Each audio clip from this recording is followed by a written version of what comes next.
Bom dia! Louvado seja Deus por mais esse dia de vida e muito obrigado pela sua companhia.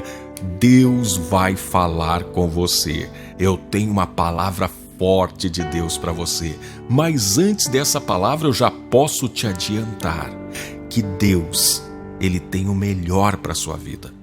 Deus não se alegra, não se agrada ao ver você vivendo uma vida de derrota, uma vida de fracasso. Deus quer conduzir você em triunfo, Deus quer dar vitória para você.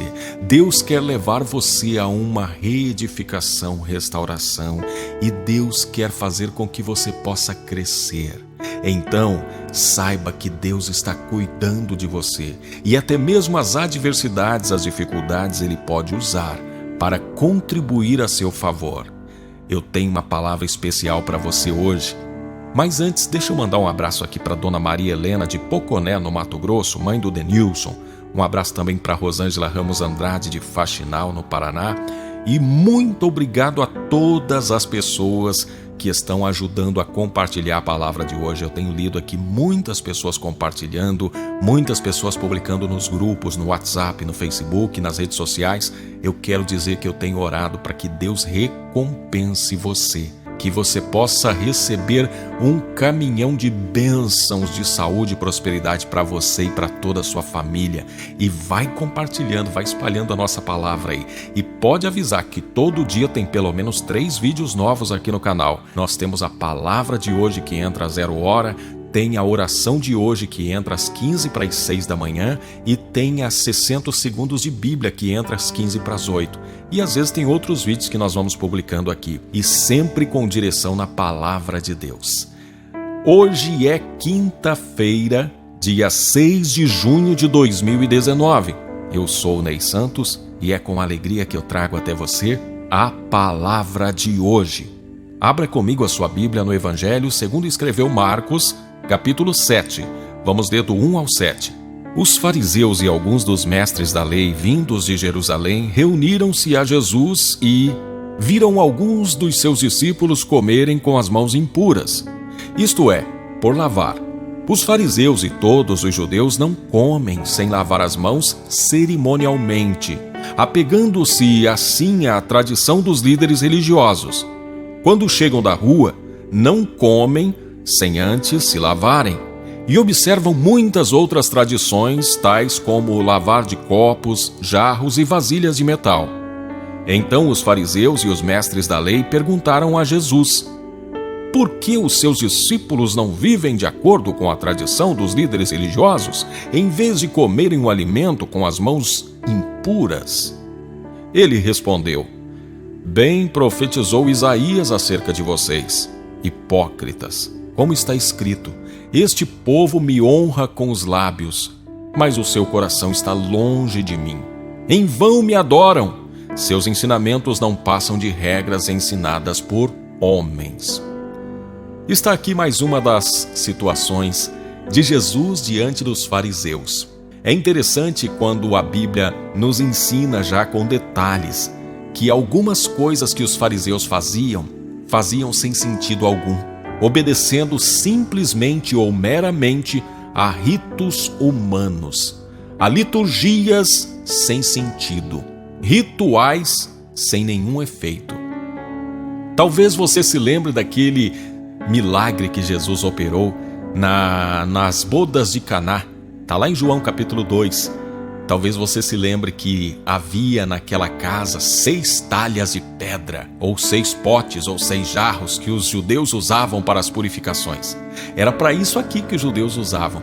Era costume entre eles, quando eles saíam da sua casa ou saíam do templo, que eram considerados lugares sagrados, os lugares abençoados, quando eles saíam desses ambientes, iam para a feira, para o comércio, quando voltavam, eles tinham toda uma cerimônia de se lavarem as mãos, mas isso não era uma questão assim de higiene, era uma questão religiosa, porque eles entendiam que eles tiveram um contato com lugares impuros, então eles precisavam se purificar, como se a água tivesse esse poder de purificar a parte espiritual de alguém. Então, eles tinham esse costume e eles levavam muito a sério. Mas diante disso, eles fizeram coisas reprováveis aos olhos de Jesus. E diante dessa situação, eu gostaria de convidar você para duas atitudes diante desse texto. Primeiro, eu quero dizer para você o que não fazer diante dessa situação. Primeiro, deixar-se levar pela mania dos fariseus, que diante de Jesus tinham a capacidade de encontrar defeitos no comportamento dos discípulos. Eles estavam diante do Deus encarnado, diante do Rei dos Reis, Senhor dos Senhores, diante de Jesus. E eles conseguiam não prestar atenção na divindade, na beleza da pessoa de Jesus e conseguiam enxergar defeitos nos discípulos de Jesus. Talvez você conheça pessoas assim, que diante de uma celebração maravilhosa, onde se percebe a presença de Deus, onde Deus se comunica com o seu povo, com a sua igreja, tem pessoas que ficam reparando em defeitos, em problemas. Nós não devemos fazer isso, porque isso simplesmente não contribui em nada para o nosso desenvolvimento espiritual. Diante de uma manifestação de Jesus, nós devemos prestar atenção em Jesus. O comportamento dos religiosos aqui desse texto, por fazer parte de um grupo religioso, deixaram de raciocinar. Eles faziam coisas que eles nem sabiam por que estavam fazendo. Eles só faziam porque alguém fez. Alguém fez no passado, passou para um, passou para outro, e eles estão fazendo e não sabiam por quê. Diante disso tem uma história interessante que talvez você já tenha ouvido alguém contar, e eu vou resumi-la aqui apenas para ilustrar essa situação. Conhece a história de uma mulher que um dia foi preparar um peixe, e então ela cortou o rabo e a cabeça daquele peixe e colocou no centro de uma forma enorme. E alguém, quando viu aquela mulher colocando aquele peixe cortado, o rabo e a cabeça naquela forma enorme, ela perguntou: por que você corta o rabo e a cabeça? E aí ela disse: bem, eu faço isso porque a minha mãe sempre fez assim. E ela perguntou: por que a sua mãe faz assim? E ela disse: eu não sei, mas vamos perguntar a ela. E foram perguntar à mãe dela. Ao perguntar para a mãe dela, a mãe disse: bem, eu faço desse jeito porque a minha mãe também fazia assim. Bom, aí a conversa já saiu do meio da mãe e da filha e foram para a avó, que era a anciã da família. E aí, quando chegaram na avó, perguntaram para a avó: por que a senhora, quando prepara peixe, a senhora corta o rabo e a cabeça para colocar na forma? A avó disse: bem, é que a minha forma é pequena, não cabe o peixe inteiro, então sempre eu corto a cabeça e o rabo para que caiba na forma. E aí a filha e a mãe estavam seguindo uma tradição sem saber por quê. A avó fazia aquilo porque a forma era pequena, mas a forma da mãe e da filha já não era, já era grande, cabia o peixe inteiro. Você está vendo como pessoas às vezes começam a fazer as coisas sem nem prestar atenção por que estão fazendo? Outra coisa que nós não devemos fazer de jeito nenhum, como fizeram os fariseus: colocar a tradição acima de Jesus. É o que eles estavam fazendo aqui, atribuindo muito mais valor à tradição dos homens do que o próprio Deus entre os homens. Então, nós nunca devemos colocar a tradição acima de Jesus. Jesus é soberano, deve ser em todo momento, em todo lugar. E por último, o que não fazer? Não gastar sua vida numa religiosidade vã, fazendo coisas sem pensar, sem saber para quê, sem colocar o seu coração e a sua mente. O nosso Deus nos convida para amá-lo com todas as forças da nossa mente, do nosso coração, do nosso entendimento.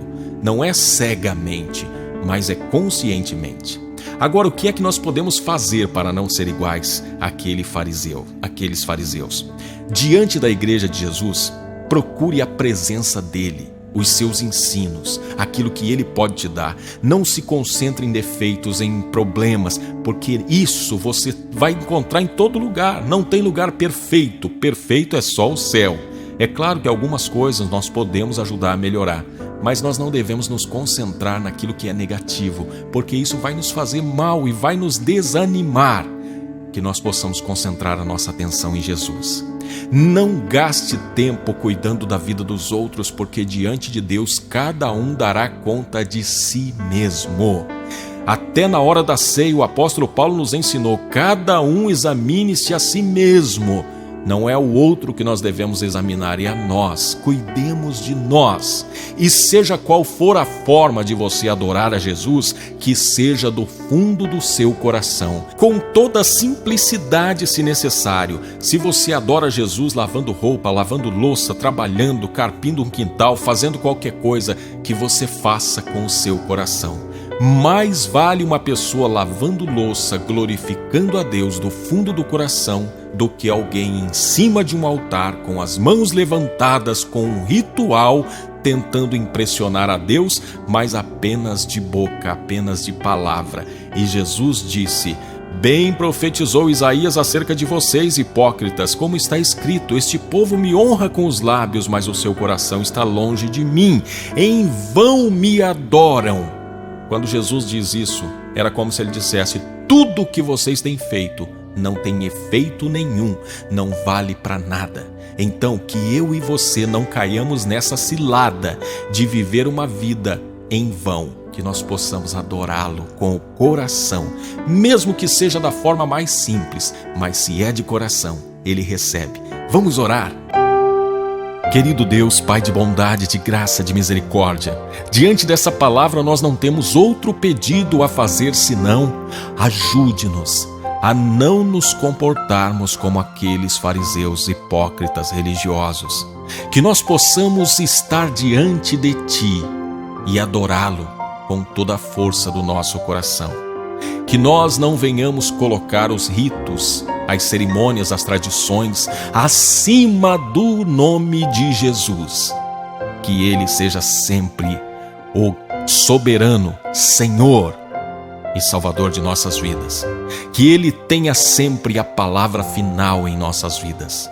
Que nós possamos nos concentrar na beleza da Sua santidade, meu Deus.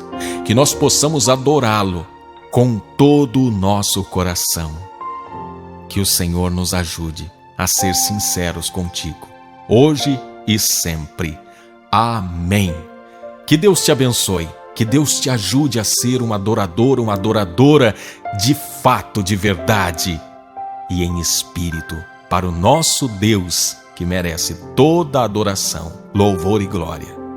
Agora deixa o seu like aí no vídeo, compartilha com as pessoas essa palavra e que Deus seja glorificado em nossas vidas. Pode deixar um comentário aqui, isso é muito importante.